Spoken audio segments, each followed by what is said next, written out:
পাইপলাইনে ফাটলের জেরে হাওড়াতে জল সংকট আরও তীব্র চেহারা নিল। মেরামতের কাজের মধ্যে মাটির ধস নামার কারণে সারানো পাইপ আবার ফেটে গেছে। বুধবার রাত থেকে উত্তর হাওড়া ও শিবপুরের 22টি ওয়ার্ডে এখনো জল সরবরাহ বন্ধ রয়েছে। এই গরমের মধ্যে চরম ভোগান্তির শিকার অন্তত 2 লক্ষ মানুষ। বিকল্প পাইপলাইনের সাহায্যে চলছে সমাধানের চেষ্টা। হাওড়ায় উদ্ভূত পরিস্থিতির কারণে এবার বাম জামানাকে দায়ী করলেন খাদ্য প্রক্রিয়াকরণ মন্ত্রী অরূপ রায়। আগে যখন উচ্ছেদ 2009 সালে তখন তৎকালীন কর্পোরেশন বামপন্থী কর্পোরেশন ছিল, তখন উচ্ছেদ করার পরিকল্পনা, তখন আমি দাঁড়িয়ে থেকে আটকে ছিলাম, তখন মমতা জয়সওয়াল মেয়র ছিলেন। তো সুতরাং সরকার সবসময় পাশে আছে। মুখ্যমন্ত্রী মমতা বন্দ্যোপাধ্যায় তিনি জনদরদি, সবসময় মানুষ দরদি, গরিব মানুষের কথা সবসময় ভাবেন। তিনি সবসময় নিশ্চিন্তে মানুষ থাকতে পারে, মমতা বন্দ্যোপাধ্যায় ভাববেন এটা নিয়ে। মানুষ যখন বিপদে পড়ে না, তখন দেবতার শরণ নেয়। অরূপ বাবুরা যখনই বিপদে পড়েন, তখন ওদের বাজপাত কোনো পথ থাকে না, তখন ওরা ওই দেবতার মতো বাম জামানার কথা উচ্চারণ করেন। সেটা ভালো যে ওরা অন্তত পক্ষে বাম জামানাটাকে ওদের আশ্রয়ের একটা আশ্রয়স্থল খুঁজে পেয়েছেন।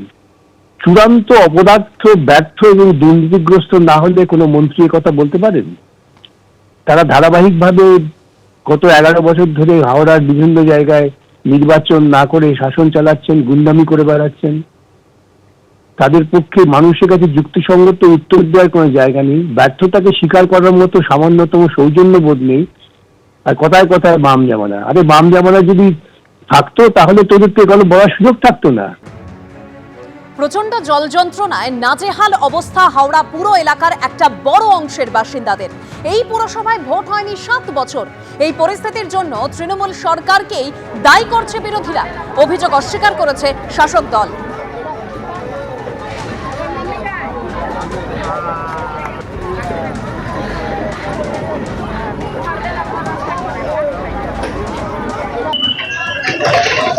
জল যায়নি, আমি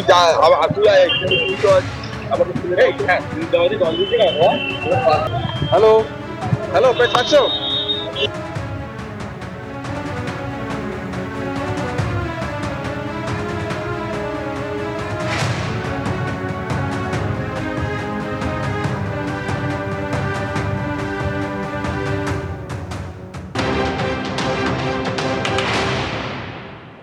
তৃণমূল কংগ্রেস ছেলে খেলা করছে, ওদের নিজের দলীয় সমস্যা, যে কারণে নির্বাচন হতে পারছে না।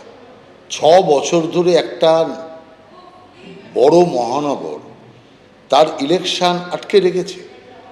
অতএব 6 বছর ধরে নির্বাচন আটকে রাখার কারণে ওখানে দেখভাল করার কেউ নেই।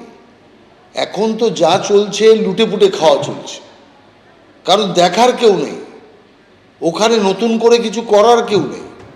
অতএব নামে প্রশাসক আছে, কিন্তু চারিদিকে লুট চলছে।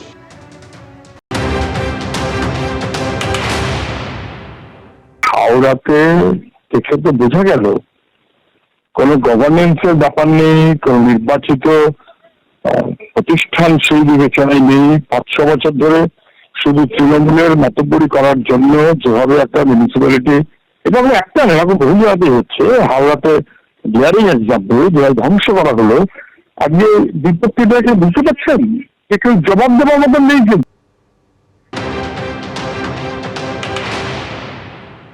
হিথ্রো লন্ডনের এয়ারপোর্ট খুব বিখ্যাত জায়গা, দিনে 1000-এর বেশি প্লেন ল্যান্ড করে, সেখানে আগুন লেগেছে। এটা একটা দুর্ঘটনা। হাওড়ার ক্ষেত্রেও বিজেপি বলার আগে দুবার ভাবছে না যে মানুষের জীবন, মানুষের সমাজে এইরকম দুর্ঘটনা জড়িয়ে আছে। সব কিছু নিয়ে রাজনীতি চলে না।